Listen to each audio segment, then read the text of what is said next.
Today is March 6th, 2020. This sounds weird. The sixth part. Sixth. I was listening to the Breeders today, which I've listened to, some of the more popular tracks in the past. And within the last year, I checked out Space Woman, which I was like, okay, so it seems like they're, still kicking some ass nowadays too. I listened to a little bit of Last Splash. Then I also, of just like, I'd say half the album. I'll probably get back to that eventually, sooner rather than later. Maybe unless I fucking just forget. But Pod though, their first album, the Breeders' first album, that shit really is fucking good. Like I mean, you see the fucking Kurt Cobain, that changed my life, blah blah blah. But that's a pretty good fucking album, man. I will say right off the bat for that album, like just like there's a lot. It's very, the bass takes it home. Not in every, some cases like just like just as I was mentioning, like this just seemed like bass is just it's grooving. It's a grooving bass, but there's definitely some more bass melodies or rhythms that have a lot more personality to them, I would say. It's kind of just more of a closer in depth. Fuck Jesus Christ! And I didn't say that for fucking I don't know the fucking word. Pun. That was not a pun. I'm doing Joy Division's Closer. It's only 9 tracks. Came out in 1980. I totally probably couldn't name off all the fucking members if I fucking tried. I mean, I know, I got Ian Curtis, Bernard Sumners. Hold on. See, once again, you got Peter Hook and Stephen Morris. Is Stephen Morris, or am I thinking of Stephen Perkins? Yeah, okay, so maybe I was able to remember their fucking names. Unless, once again, I don't know if it's Sumner. Okay, Bernard. Okay, nice. I guess I don't normally fucking remember fucking names. I'm really terrible at that shit. I'm really bad with fucking facts, too. If you were coming here for facts, you can look that shit up yourself. All I'm doing is I just listen to it. I make commentary. I'm not reviewing it. I don't give ratings. I just fucking really like this album. That's why I'm talking about it. Sometimes an album or something will be given to me, and I fucking will then just talk about it out of respect that it was given to me. So I should, absorb it in some way.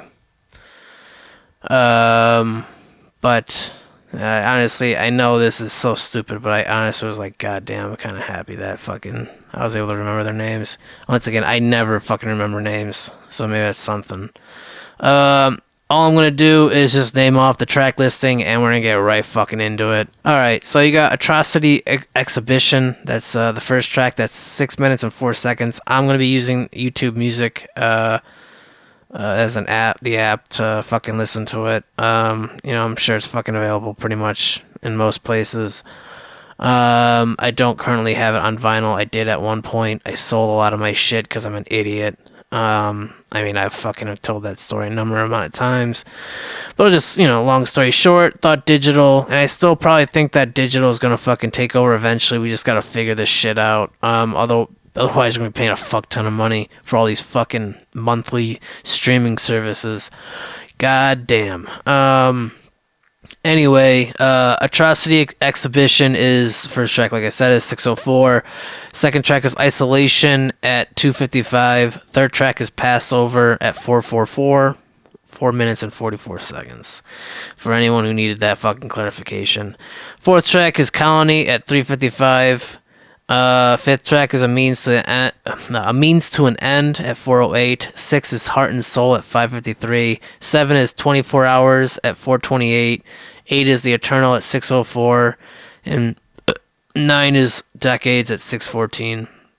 Besides this album and Unknown Pleasures, I will be talking about a bunch of their B-sides because there's a fuck ton of B-sides that are enough that should be, I mean, obviously they have like Substance and, one of their compilations called Substance. I can't remember the fucking ones.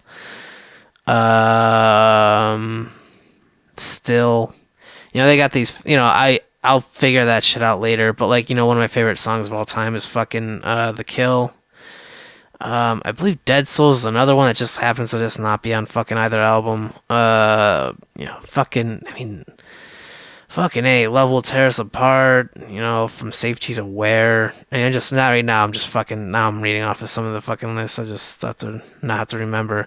Blah, blah, blah, blah, blah, blah. Anyway, let's just get right fucking into it. I don't know why the fuck I keep talking.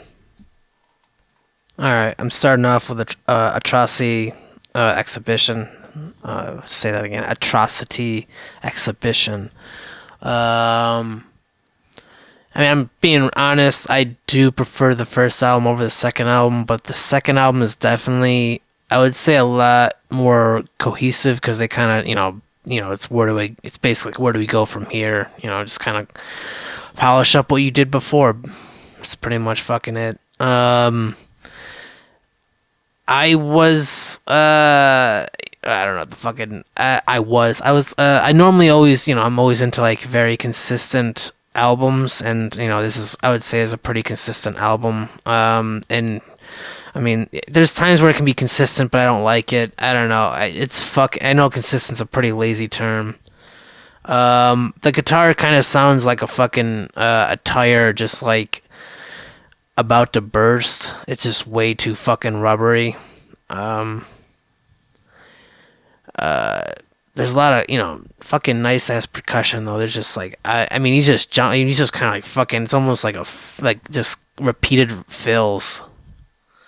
And I promise, honestly, I'm probably not even gonna be like fucking describing all of the fucking instrumentals, or all the instruments, excuse me. Right now the reason why I guess I pick fucking Joy Division in particular is because of Ian Curtis. His voice and his vocals definitely want to resonate a lot with I don't know. I really like how dark it is, I guess. The atmosphere is really fucking cool. I would definitely say that the album cover and this track in particular, and if you actually are paying attention to the vocals, the lyrics, I'll be talking about the lyrics at the end of this fucking thing. It won't be perfect interpretation, just kind of what I'm fucking reading. I could be totally wrong, and I often am. But yeah, like, you're not really getting too much change. I guess fucking I guess the guitar, I guess, is kind of coming in and out. The drums and the bass are kind of, for the most part, excuse me, just kind of being rhythm and bass. Well, rhythm and bass is in BASE instead of, even though it is, fucking structure and rhythm. That's essentially what that is. That allows so that Ian Curtis, or the vocalist in general, has a chance to fucking sing, and the fucking guitar just kind of adds more personality to the mix, and I would say more of an emotional. Just kind of has a level of distress. Once again, it kind of seems like you're kind of entering into, what the fuck, a crypt. So, honestly, I don't know, man. And the guitar is almost even like taunting you, like almost kind of like laughing, like a little gremlin or a little devil. Just kind of like fucking changing shapes. My opinions can often be unbiased and sometimes irrational. So this might be blasphemous to say, but I do think that it doesn't have to be 6 minutes long.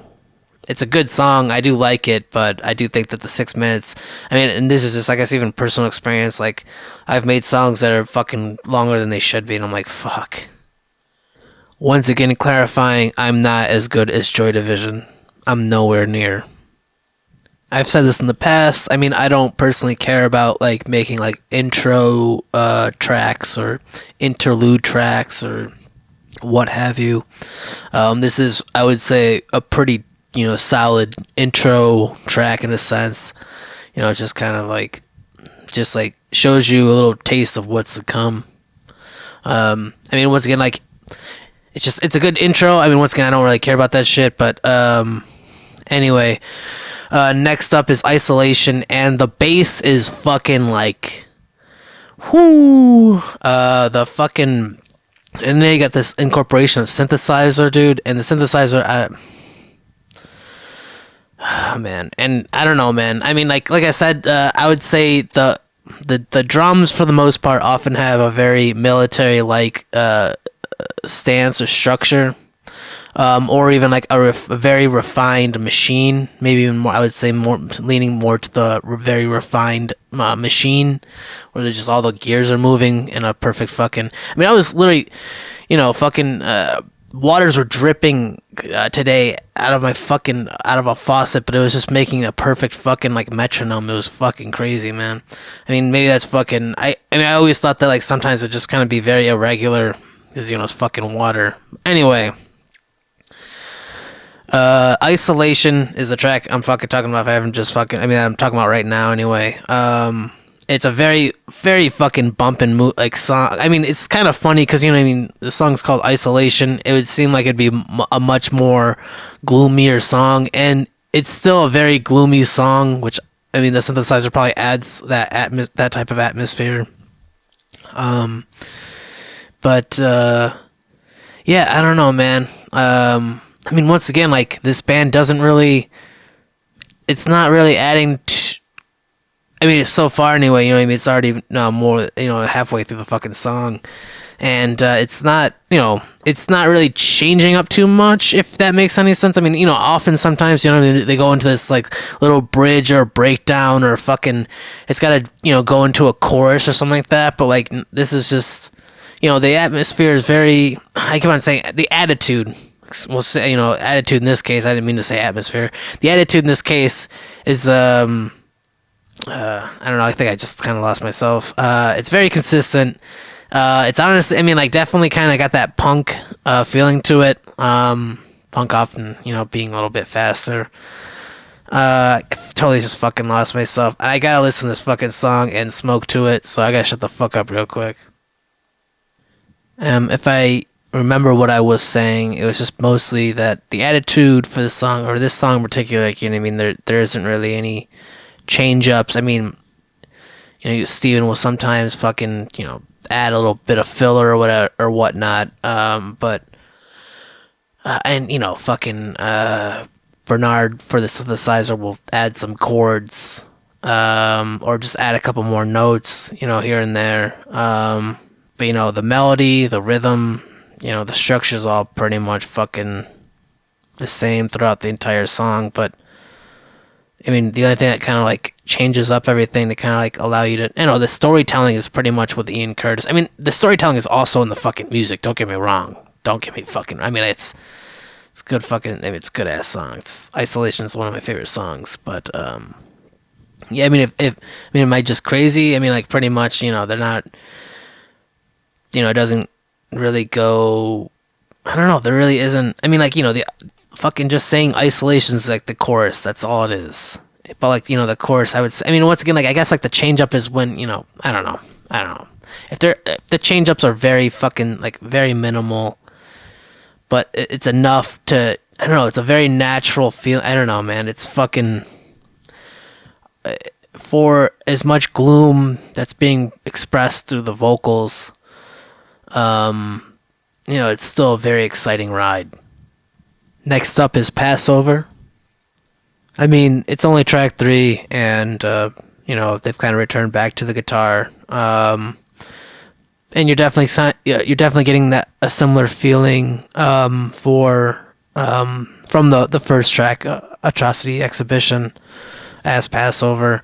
Right now, the guitar is just kind of absent at this moment. Kind of, had its moment, and then kind of like, something personally anyway, just on a personal note, I don't do that too often where it just kind of like something kind of goes away and then comes back. The guitar just came back and it's definitely playing. I wouldn't say it's, whereas it was kind of like, doing howls at first. Now it's just kind of like this, like, I don't know, man. Well, now you see, now it's kind of gone back to that kind of howl.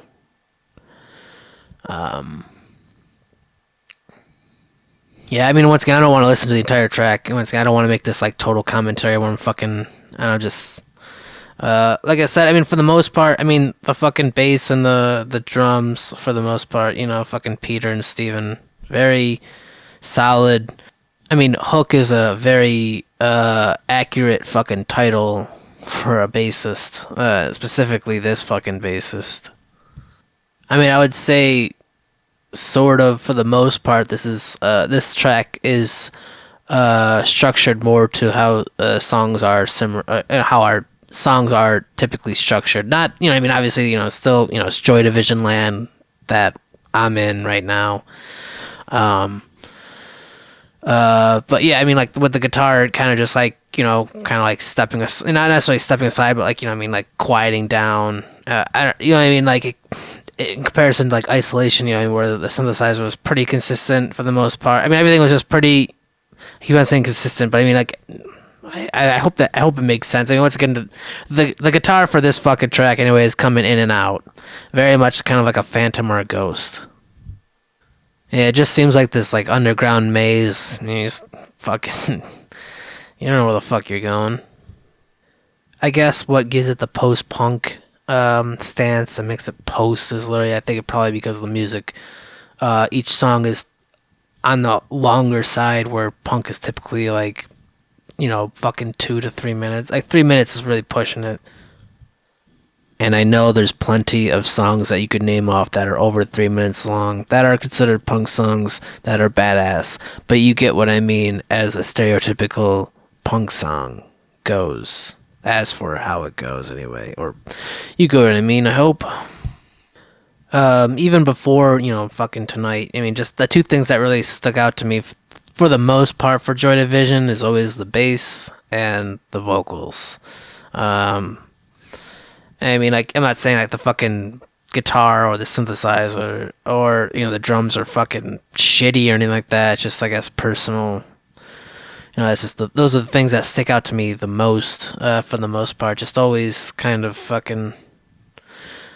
And I don't know. I mean, like, you fucking sometimes you listen to fucking Ian's voice and you're like, Jesus fucking Christ, man. I mean, maybe you could have fucking did that fucking takeover again. I mean, I'm not saying particularly for this, track, but, there are some, like, B-side tracks, which, probably makes sense, because, I mean, they weren't fucking, like, this is going to be on an album.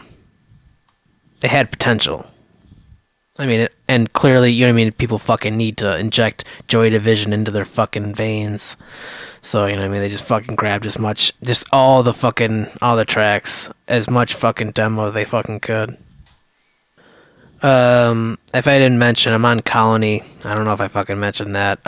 Has very similar, I mean, once again, consistency-wise, like, it kind of almost sounds like a continuation from Atrocity Exhibition and Passover.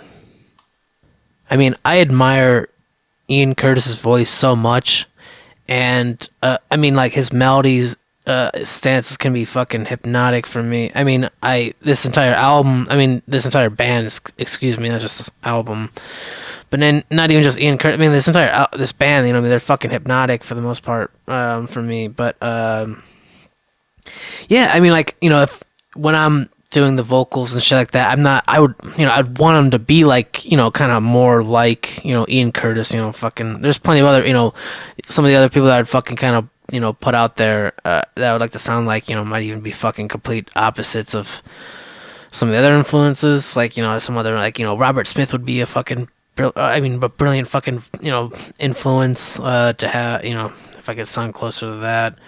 I've always kind of like Tom York. There's, plenty of others. I mean, I'll fucking thinking about it. The last person I'll say is like Ferris Bad one. There's plenty more, but I mean, like, and like, you know, it's like I wouldn't. In some cases, like I could never sing like how they do it, and it's not like, and it's clearly. I mean, for the most part, it's just like literally, you know, it's just has come down to like my voice and what I think sounds, I guess, the best. But at the same time, though, I mean, like, I don't know. In some cases, you don't have to fucking think too hard. You just kind of just fucking do it, and I don't know, I guess it just kind of shows my fucking insecurity. You got to be a very confident, decisive person for sure in this world in general. But I'm just like, you know, creatively, especially. Next up is a means to an end, and this would, I would say, kind of range closer to the isolation kind of section. Kind of seems, I mean, like, whereas the last couple tracks kind of had a little bit more gloomier, this one's kind of got like, once again, like that punk gloom. For like Ian Curtis, like I'm you know, listening to a means to an end, and you know, I mean, I'll start off and say, you know, I really like this song. It's probably my second favorite song so far, besides Isolation. I know it's gonna kind of giving off more of Isolation vibes, but instead of synthesizer, kind of replacing with a guitar. And once again, the only, I mean, just on a personal note, the benefit of having a synthesizer rather than a guitar. Well, I mean, unless the guitar has like a bunch of like, you know, effect pedals, you know, synthesizers, even, you know, keyboards, they have patches, you know, fucking different noises, so you can press the same fucking, you know, note or chord, and you know, it's gonna sound fucking, you know, different for the most part. But what I was, I guess, kind of getting at is like, if I was in Ian's shoes, like, you know, for a means to an end, I would feel so compelled to have to like redo that so that it would sound a lot more in like, you know, I'm singing it rather than just doing spoken word. I don't know why I don't know why I feel so compelled to like step away from spoken word. There's plenty of fucking artists that I listen to that I'm very influenced by that do a very spoken word, like singing. But I mean, like, once again, like I said, like, for a means to an end, I mean, I really like how the way, you know, he kind of like how Ian is like, you know, swinging from vine to vine per se. I mean, there's, I mean, once again, a lot of like almost like a very desperate. I mean, I guess it'd be hard to. I mean, I don't want to just like nihilism or narcissism. Maybe a little bit of both. But anyway, moving on to Heart and Soul. The bass line is fucking out of this fucking world. I mean, I was mentioning how it was gloomy before. Now there's like kind of like this like mystery, like, look, you know, make sure to be always looking over your shoulder, kind of like fucking always look back, make sure nothing's fucking following you or anything. You know, there's definitely a horror vibe to it for sure. Even though, like, I wouldn't even say they were necessarily going for like, let's make a fucking horror album. I mean, maybe they were. I mean, I don't know. Like, maybe they're going. I mean, or initially, let's like go for a fucking scary album. I don't know. It just kind of fucking came out this way though. And once again, like, you know, Ian's fucking voice is like fucking very ominous, and like, if I was in his shoes, I just fucking, I wouldn't. I'd feel so insecure with myself fucking singing it this way, because it just once. I mean, like, he's being very fucking vulnerable. I mean, he's just being, in my opinion, pretty fucking vulnerable. I don't know. Steven is just a fucking a machine, just turning those gears, man. That's literally. I mean, I know I'm not saying too much more, but like, you know, what more can you ask for a fucking solid ass drummer that just fucking, you know, is doing the fucking, you know, doing not only a good job, just applying once again just this fucking menacing atmosphere. And when the guitar kind of jumps in, because the guitar is kind of like, once again, applying that absent, you know, fucking phantom just coming at the fucking. You look over your shoulder, there's the fucking phantom, man. You're gonna just like kind of running for a second in this fucking maze, this underground maze, man, made of stone or fucking some kind of ceramic. Oh, I don't know. I don't know if ceramic would be a good idea, because fucking, you break it, you fall through the maze. That'd be fucking even scarier. Jesus. Um, yeah, I mean, once again, I can't. I mean, just even on a personal note, like if I was like, a musician, like say you're just the gong dude, and you just gotta wait, and you're just for your part, very important part, but like what I mean, you just gotta like you have to pay attention, but I mean like you aren't fucking doing anything, and in this case, Bernard, I don't. I mean, I'm not saying he's just like for fucking more than half the song, he's just fucking. I'm just trying to like. Unless he's just kind of like just sort of there. But I'm. Oh shit. Yeah, I didn't notice the fucking kind of underlying synthesizer. I don't know if that was. Huh. And applying a very, once again, a very mysterious atmosphere with that synthesizer. I was just like, for a second, like, was it a synthesizer? Yes, it is. Like, I don't know, the guitar even just kind of reminds me, it just has some teeth. I don't know, man. Just some kind of fucking creature or ghoul just chasing you. Just fucking lurking around the shadows, man. I'm terrible with paying attention to lyrics, but I mean, once again, if you just just taking it from fucking just the title, Heart and Soul, probably has something to do with like romance or love, but like just the fucking attitude or the atmosphere. I keep on, those are the two fucking words for this fucking podcast. It's very, very menacing. And it's just always just like, almost like just constantly trying to find something, just always feeling lost. Very bleak. Not a lot of hope. 24 Hours kind of has like a very, opening up in a way. It kind of reminds me for sure like a roller coaster. And just kind of like the speed is definitely increased. You're kind of going up and down fucking hills. Or even you can even kind of view it in more like you're like in a little one of those mining carts. You know what I mean? Like that like takes you put on a little rail and like fucking kind of like Donkey Kong. I'm sure there's other fucking games I just can't think of. Resident Evil 4. Just you're just going up and down this like fucking old mine shaft in this little cart. Now it's slowed down a little bit. And you're just like, what the fuck, man? Where the fuck am I? Kind of like, I don't know, man. I'm just thinking like, once again, either a mining shaft or a fucking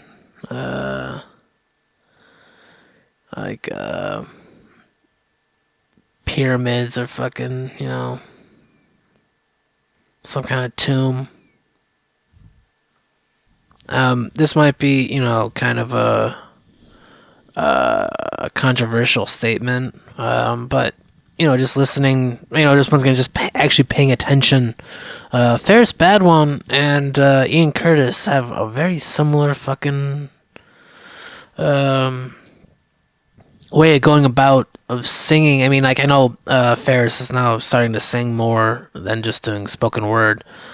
I mean, I'd even go as far as to say like there's definitely like kind of like Lou Reed kind of spoken word vibes. Next up is The Eternal. Now this is either like stumbling upon a corpse or laying a corpse to rest. Probably one of the tracks that definitely reminds me very much of a very early Cure track. 17 Seconds, Pornography, probably Pornography the most, Faith, around that era. The piano makes it very mourning, like, and I mean mourning as in like, fucking Mourning the Dead, not, Good Morning. I will say, for such a short album, I do totally, I mean, personal opinion, feel like some of the B-sides and, the tracks that didn't make it to either of these albums. It's kind of sad that they didn't, I mean, obviously, they're fucking available, in their own fucking ways. But I don't know, man. Only 9 tracks. I mean, it's probably all you could fucking fit. These are, rather long tracks. Fucking 2 6-minute tracks, 3 6-minute tracks, a couple fucking 5-minute tracks. Fucking 4+ minute track. I mean, just very long fucking album in terms. Well, I mean, it's not really a long album. I guess like very long tracks. I guess. Well, and once again, like, fucking, you got The Kill, you got fucking From Safety to Where, These Days, I mean, fuck, man, Dead Souls, Coma Kino, right? Is that fucking, I don't know, I hope I said that correctly. It's fucking, I'll be fucking talking about them later, but, I mean, I guess in terms of, the fucking the whole cohesive album itself. I mean, I'm not, this definitely, I would say this album is, fucking from start to finish pretty much fucking sounds like it's coming from the same story for sure. I mean, Isolation, I would say, is probably the one that's just kind of like Isolation and a means to an end. I would say, like, I mean, not even really necessarily means to. I mean, honestly, like, Isolation just seems to be the only one that's kind of like different from the rest of them. But I'm sure it all is fucking singing about the same fucking thing. Well, in like, fucking negative. These do not seem very optimistic, to say the least. And for The Eternal, once again, kind of like, it's consistent. I mean, I say consistent throughout. I keep on saying consistent. There isn't really a whole lot of change up in this. The fucking piano is pretty much the only one that's really adding, I guess, a little bit more flavor, I guess. I mean, don't get me wrong. I mean, I think if that makes any fucking sense. I mean, for the most part, the drums or the bass will add kind of like a little, fill or whatnot. But, yeah, it was pretty, kind of like a marching, yeah,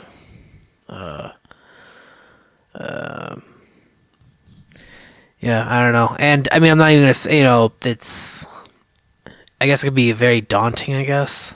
But, I mean, once again, like, I think sadness is not a very fucking fast thing often. It's typically a very slow thing. Decades is the last track, and I would say the way they use the synthesizer or the keyboard, Bernard in particular, this is how it would be presumed how maybe Isolation would sound more closely. I mean, like, if that makes any sense, like, because once again, Isolation is very bumping. It's kind of like more of, I would say, kind of even a dance song. You could probably dance. You could probably dance to this, but like, I mean, I could imagine dancing this, but I mean, like, you're dancing fucking, pretty much like, I mean, like, it's a pretty fucking gothy album, but I mean, like, you're really dancing like a goth kid in this. You know what I mean? Like, you're looking down, you're just barely shuffling your feet, and you're just turning from left to right, just slowly. I don't know, man. Just kind of turning your body a little bit. Don't move your hands too much, though. That's not good. But as I was saying, like, like, once again, like, based on the whole attitude for the entire thing, like, once again, Isolation kind of sticks out, and I mean, maybe it's just on purpose or whatnot, but I mean, it still fits in with the whole thing. But I would say, like, in terms of how everything is, like, everything's pretty much very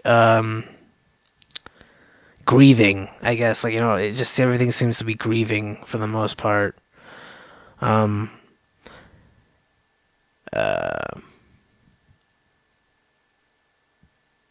This one, I mean, kind of just like, even kind of like internal speculation, I would say.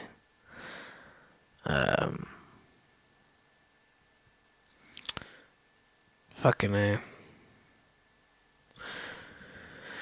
Yeah, I mean, like, didn't notice how much synthesizer work, and I'm not seeing any guitar work. I mean, it's interesting. I mean, once again, there's definitely some tracks where they kind of put the two together, but like for the most part, there's definitely and it's for obvious reasons as to why it's one or the other for the most part.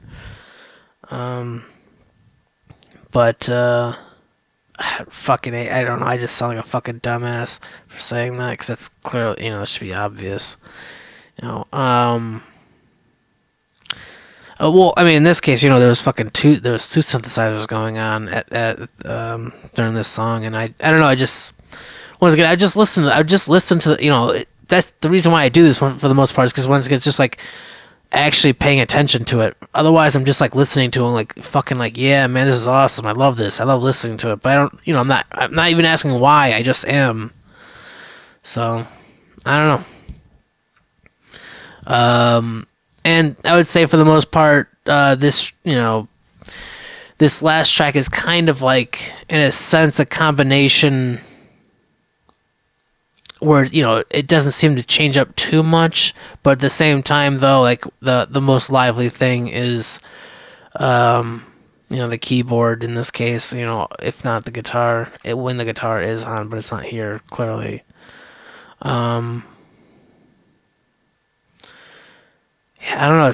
Like I said, it's kind of like a mix of the two worlds of the two different types of song structures I'd say they were doing. Which I would say for them, like, it's like, where it's either consistent throughout the entire fucking track, which it kind of is through this. Well, I'd say this is kind of even like a blend. Like I said, it's a blend of the two, so it's kind of like the third option. It's like, if you gave them more time, they'd, I'm sure they'd have more different structures. I don't know if that makes any sense, because once again, like, you either have these, like, where the guitar kind of like fades out and then it comes back again. Not necessarily fades out, but kind of just kind of goes away, or just like really softens, but then it comes back. This one is kind of, like, clearly, there's long whole notes, but then there's also, fucking a lot of quarter notes, and eighth notes. Well, right now I'd say it's probably eighth notes, not necessarily quarter notes. Yeah. And you got the quarter note fucking, like the dun dun dun dun. But then also you kind of like this like fucking twirling baton in the other hand, in a sense. I would say for the other synthesizer or keyboard.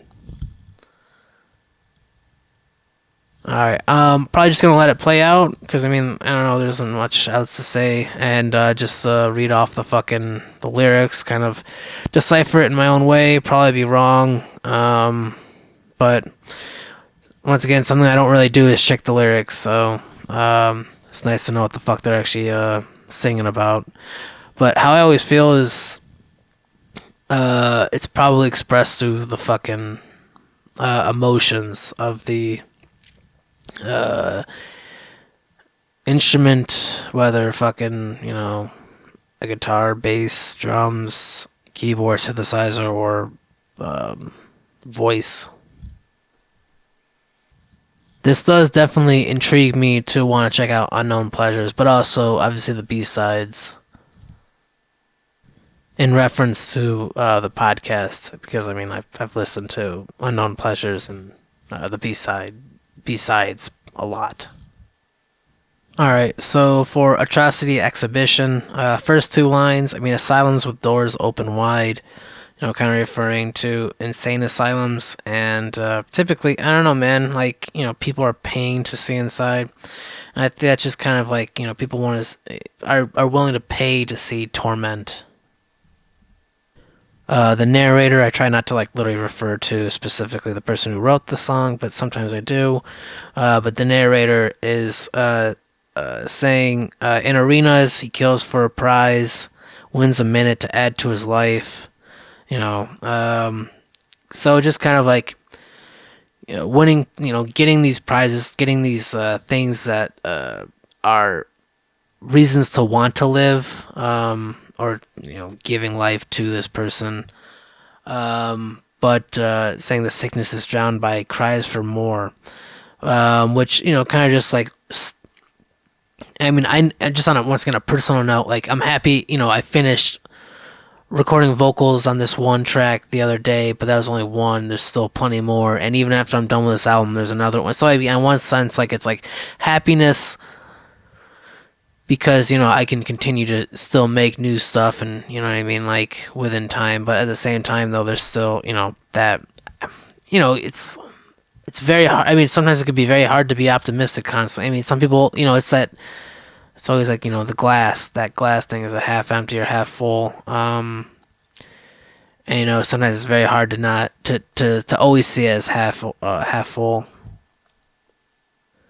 And I mean, it's kind of like hypocritical in a sense, because in arenas he kills for a prize, and but at the same time, though, the last phrase in this stanza, "Pray to God, make it quick, watch him fall." 'Cause, I mean, like the person could just totally just like allow death to just take them willingly, instantly, but yet they still fight. And I don't know. It's probably someone struggling with the question of why am I even fighting in the first place? Which is a very fucking bad place to be in. The narrator is just kind of describing like this kind of journey that that I don't know if they're willing to take you on, or like with them, or they're just kind of telling you of this journey that if you decide to go on yourself, because this in all the ones you tried hard to succeed, which I would definitely say Ian Curtis and Joy Division are trying hard to succeed. I mean, I'm trying hard to succeed. We're all trying hard to succeed. A lot of fucking very nihilistic, very negative. See mass murder on a scale you've never seen. You'll see the horrors of a faraway place. Meet the architects of law face to face. It just. All the dead wood from jungles and cities on fire, still pursuing the path that's been buried for years. So essentially, to find this path, you first have to fucking dig it up. So you have to fucking first find this path that, that's just hidden, and then, I don't know, it'll potentially lead you to this fucking place. And I mean, especially nowadays, can't replace or relate, can't release or repair. I mean, fuck, man. I'll show you what was and will be. Very fucking. Like I said, it's gloomy for a fucking reason. All right, so for Isolation, and once again, like if you've watched the one fucking Joy Division movie, it does remind me very much of some of the things that had happened, or that they show. But in one sense, he show painstaking devotion and love, surrender to self-preservation. So it's just kind of like on one side, giving yourself away, but then there's just sometimes where you just want to be selfish. And then, a blindness that touches perfection. So even if you fucking have perfection in, arm's reach and you can touch it, you'll never get to see perfection. So it's just always, fucking a lack of sense. At first kind of just like, talking about, I would say like based on, if you always, obviously it's like kind of like a yin and yang thing, and there's always a yin and yang thing in a sense, but or like, fucking the coin, there's always, there's always two sides, fucking, you can keep on giving to others, or you can just keep on giving to yourself, it you can't really do, it's not too hard, it can be pretty hard to do both at the same time. But, I don't know, which is crazy to say. I don't know. Is it far enough to say, like, even in, close comfort of other people, still feeling this sensation of isolation? And, if you're always giving to someone, and if you ever, like, are selfish, that could also lead to isolation as well. Because, once again, people are generally selfish to begin with. So, I don't know. It's very fucking complicated. And, obviously it seems like the narrator, once I'm referring to the narrator, not necessarily Ian Curtis, but the narrator seems to have a lot on their plate that they're thinking about. They're probably thinking more than they honestly should have to. There's definitely giving a lot of anxiety. I mean, in fear every day, every evening. I mean, fucking A, man. It's like anxiety 101. Mother, I tried. Please believe me. I'm doing the best that I can. I'm ashamed of the things I've been put through. I'm ashamed of the person I am. Isolation. And this is now, why another reason why one would want to isolate themselves. They just fucking are ashamed of themselves, and they're ashamed of, well, not only are they ashamed of themselves, but they're so ashamed of themselves that like they don't want to even be around people. Even though they're like they're claiming they're doing the best that they can, and they still are fucking up. But if you could just see the beauty, these things I could never describe, these pleasures, a wayward distraction, this is my one lucky prize, isolation.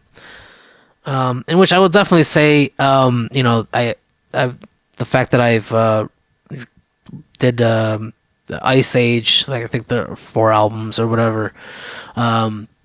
For sure, Elias definitely, I would say, is probably influenced by Ian, and if not, they have a very similar vibe in terms of writing their lyrics. That's what I've noticed anyway so far.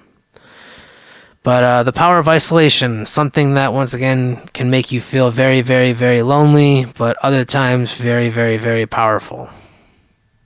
With a title like Passover, kind of it seems like just passing of time. Being patient for that. That's what it kind of seems like for the most part for this track. So this is the narrator is very indecisive, making decisions but not knowing if the decision was the right decision to make. And there's a lot of naivety. I would say like without the protection in infancy's guard. Falls apart at first touch. Hold on. Just kind of describing, like, just kind of some of their actions. Watching the reel as it comes to a close, brutally taking its time. People who change for no reason at all. It's happening all the time. Can I go on with this train of events? Disturbing and purging my mind. Back out of my duties when all is said and done. I know that I'll lose every time. So no matter what decision they make, they already know that they made the wrong decision. Like, because they just, I don't know. And I guess I know that feeling is what, I'm sure it's a very relatable feeling. You know what I mean? Like, did you make the right decision? And, I don't know. And even, there's always consequences to every decision. And I think that's the biggest thing. It's just like, I don't know, maybe that's just kind of even just like one more example of what anxiety is like, you know what I mean? Just fucking always questioning things, just thinking and overthinking and just like, man, fuck. And like, even when you have the answers are sometimes not even fucking enough.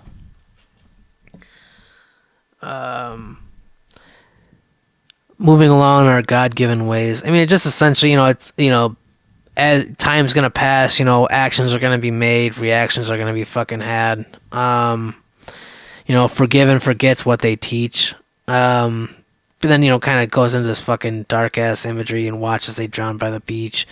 This is the crisis I knew had to come, destroying the balance I'd kept. And, like, it's very hard to keep balance for sure, and I don't know. I don't know. I was a person saying destroying the balance I'd kept, but this person doesn't even seem like they ever even fucking had balance in the first place. Just because once again they just seem very, very indecisive, and once again, just on a personal note, it's just like, We'll just take Ian Curtis, for example. The guy was 23 when he killed himself. He had a family. He had a fucking wife and a kid, and he killed himself by 23. And it's probably because when he just blindly jumped into something, this is what you're supposed to do. You know what I mean? And I'm sure he killed himself partially because, he regretted his decisions.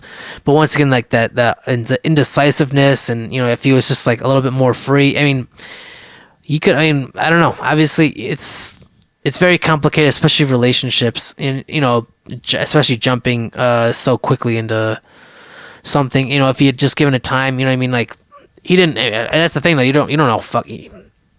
Don't know if he's just fucking Joy Division, whether that shit was gonna go blow up or whatnot.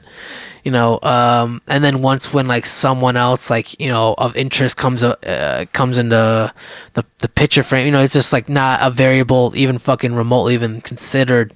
Now it's just kind of like too late. And I mean, once again, it could have been, could have definitely been a lot more well, not even a lot more, but just easier on him if he was just kind of like just realistic.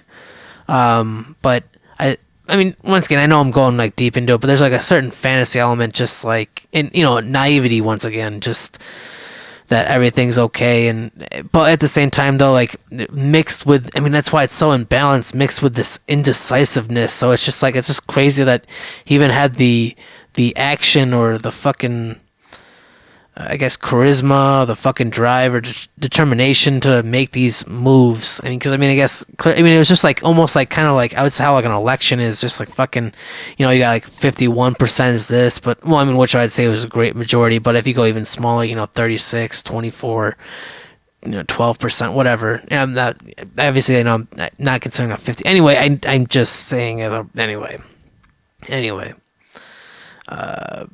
So yeah, I mean, that's just what I'm getting for Passover anyway. It's just kind of like an indecisiveness, but like also the pains of patience and waiting.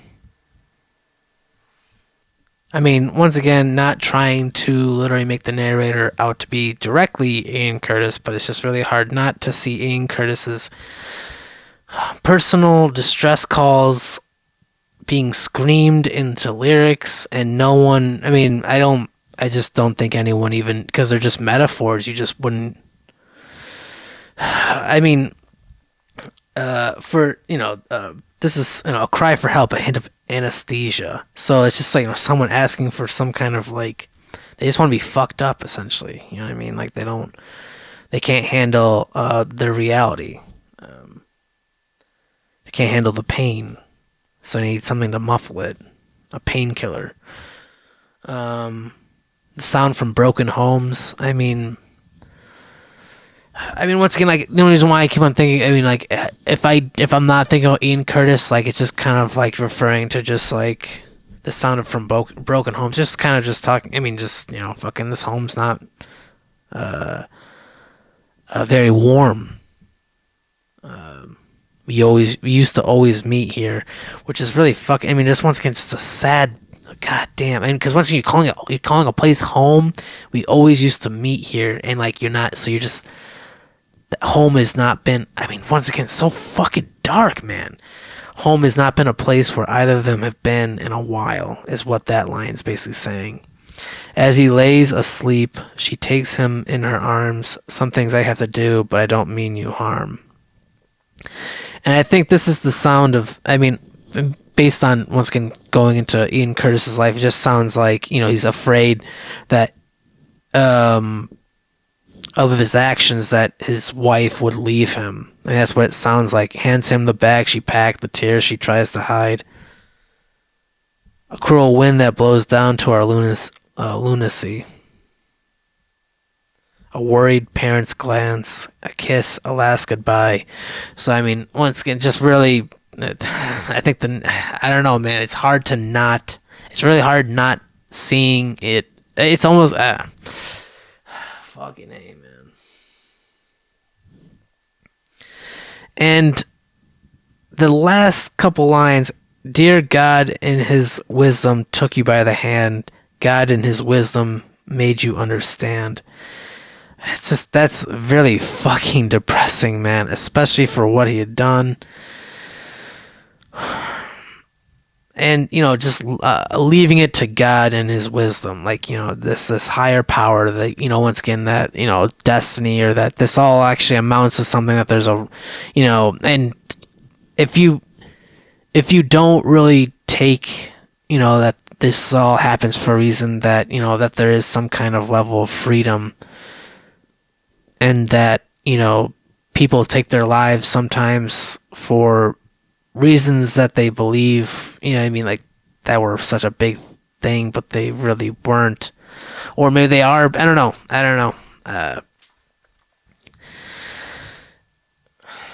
It's just, I don't know, man. It's really fucking, really, really dark. I mean, I really just think that's just one of those examples of, you know, what, of depression, how it can just have sometimes no logic. Or its logic is not, I mean, it's not sound, but, you know, a better word would be like just, I don't know, there's just missing pieces, or there's just voids there. I don't know. Anyway. A means to an end, sounds like, the narrator, excuse me, is extremely guilty. Very, very guilty. And even like kind of even painting the picture of what would happen next, and really, really, really not liking it.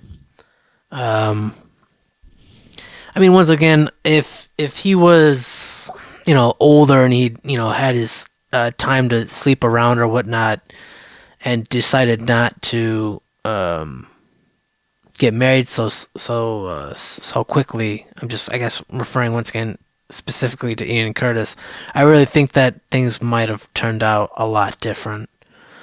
And it's just kind of sad that, I don't know, I mean, clearly he was in love with his wife, but at the same time, though, like,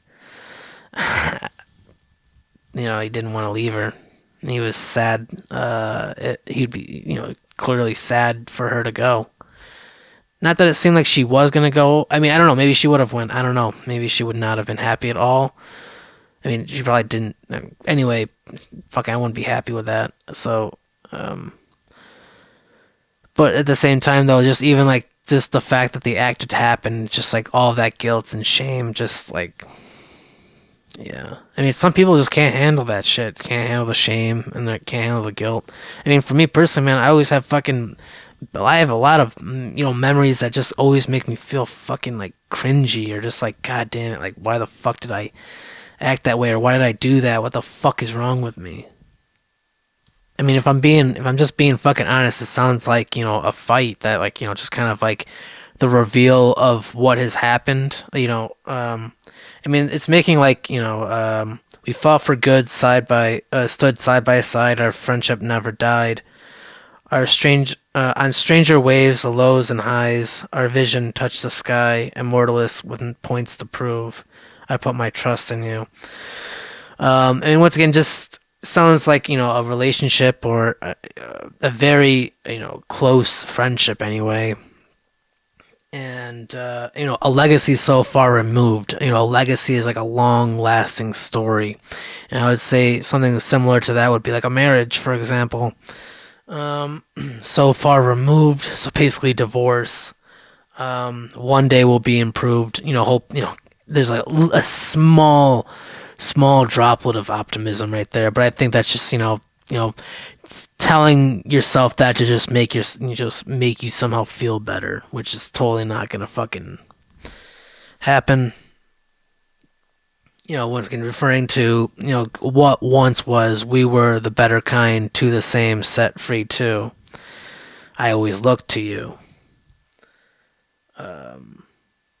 And once again, I feel like this is kind of like this story, and or the lyrics for this is just kind of like telling like the reveal of, this is what I've done, and, you know, one of the strongest points against him, and probably why this narrator feels so guilty and shameful in the first place. I mean, they're saying, is this your goal, your final needs, where dogs and vultures eat?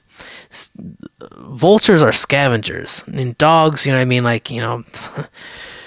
It depends on, you know, you could be a stray dog, or, you know, even a stray cat, whatever, you know. I just feel like dog is a little bit more mangier. Committed still, I turn to go. And, I mean, once again, like, this sounds like someone who just confesses, gets yelled at, and just still feels like, you know what I mean, they don't feel like they deserve to be around or I mean, or whether even like deserve, they just don't want to be around at this particular moment, and the person's just screaming, "I put my trust in you. I put my trust in you."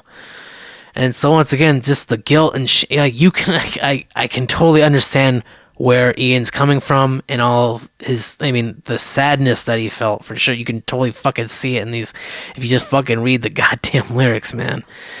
Oh, Jesus Christ. And but the thing is though, if you don't know those puzzle pieces that fucking, of what's going on in Ian's personal life, you would never fucking know.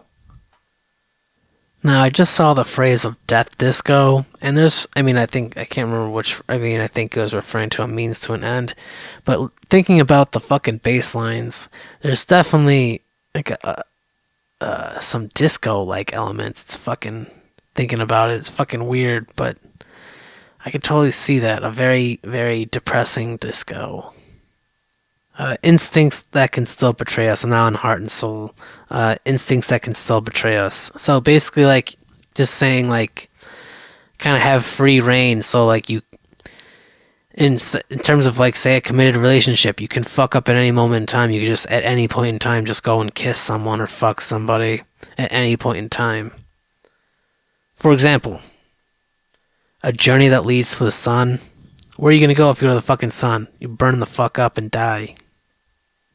I mean, the narrator. I mean, once again, it's hard not to say Ian Curtis in this case. I mean, because once again, it just sounds so much of what's going on in the personal, in his personal life at the time. But once again, the narrator is just like expressing this infatuation, this love, this intimacy, and how it can be just like taken instantly away from, a bad action or reaction or a guiltful, act. I'll humbly ask for forgiveness, a request well beyond you and I. Basically knowing, I know for a fact you will not forgive me for what I've done. Heart and soul, one will burn. So, I mean, just once again, like, one's going to get, one is going to be inflicted with pain in this case. And you could even go as far as, that's how, a relationship often is, one's heart and one's soul. And,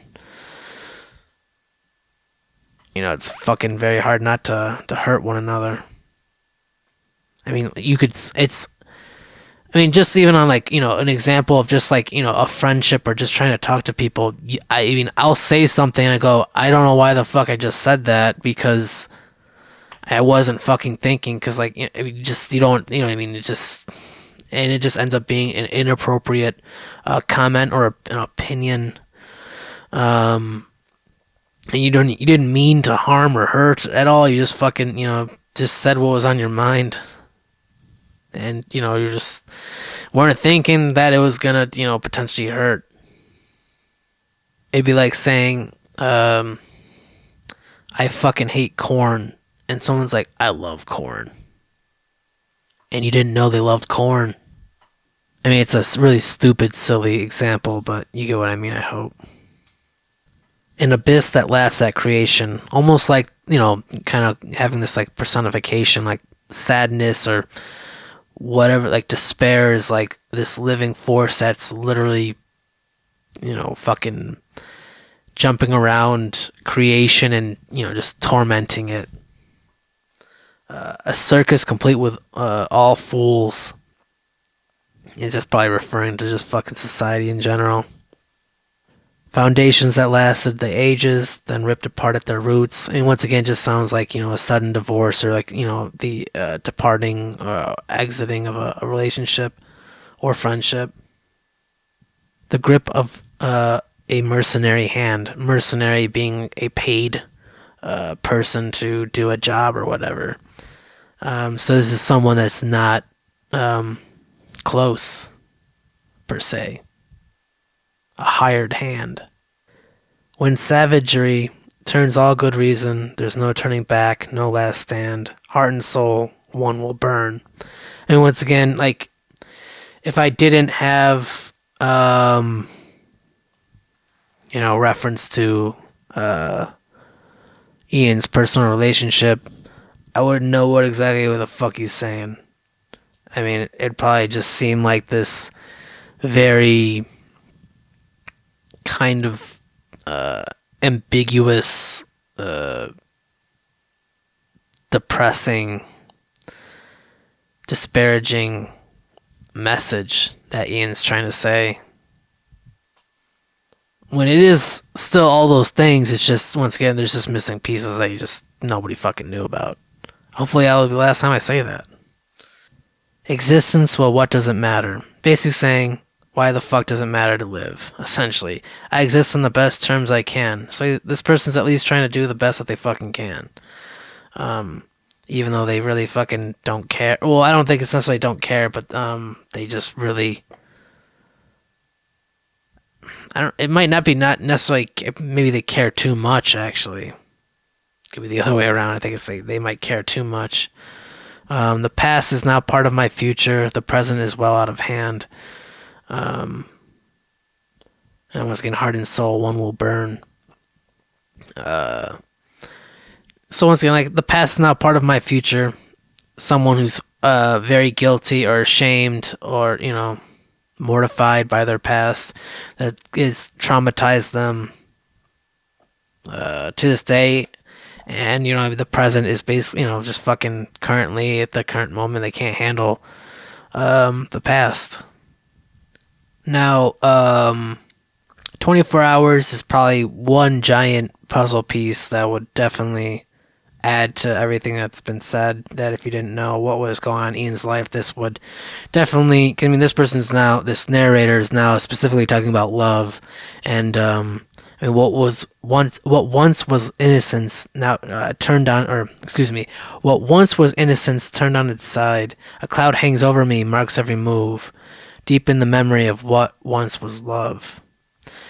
And I mean, this is once again, as I was saying, how I realized how I wanted time. If Ian had a little bit more time, I mean, once again, like how bad is divorce? I think the only thing that is probably just like once again, this he probably just really loved this woman enough or so much so that once again, just if only like could just have like the pause button or something like that.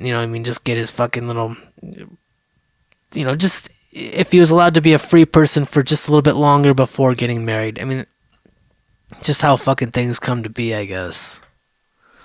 I mean, in one sense, if you want me to be fucking unbiased, it's basically like a boo-hoo. You should have gotten over it, man. You fucking made that decision.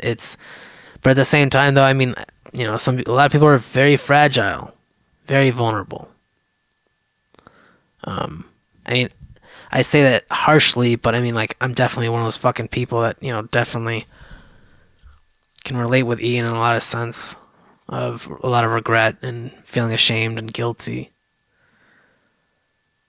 for just, such stupid fucking actions, man. Saying the stupid fucking wrong thing. Not doing the right thing. A valueless collection of hopes and past desires. So, I mean, once again, hopes are often, not fucking very valuable at all. Technically a very free thing. But past desires, basically saying, like, something that they were once very, something that gave them a lot of pleasure doesn't anymore. And that is a pretty hard thing to kind of accept itself. Because, I mean, it's like, it's a desire, you're fucking interested in that fucking thing. And to not be interested anymore, I mean, it's just kind of like, what the fuck happened? Gotta find some therapy. Man, if only Ian found some fucking therapy, man.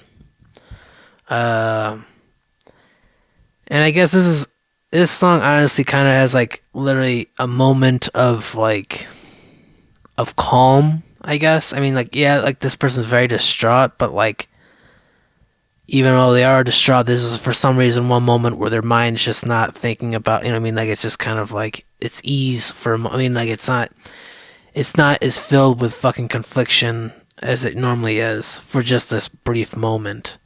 But still, I mean, definitely that underlying feeling of guilt is still there. The feeling's probably going to come around, fucking hit him a lot harder, excuse me. The Eternal is kind of like, as I mentioned, there was a certain level of calmness in the last track. This one also is a level of calmness, but just like once again, the pieces of broken apart. The heart is shattered. The truth is out. It's over. I mean, I don't know what more to say other than that. And this is just someone who's just kind of like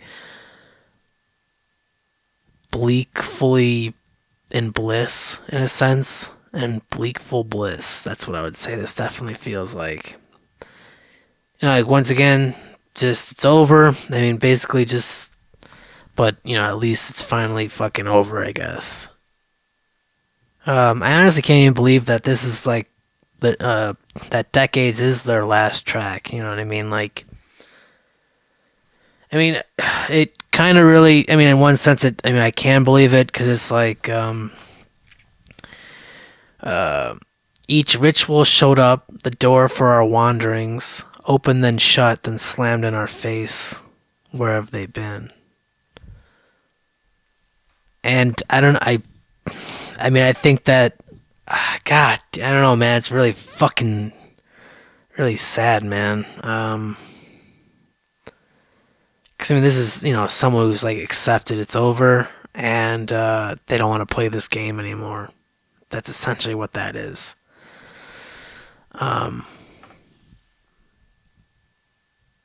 Fucking A. Here are the young men, the weight on their shoulders.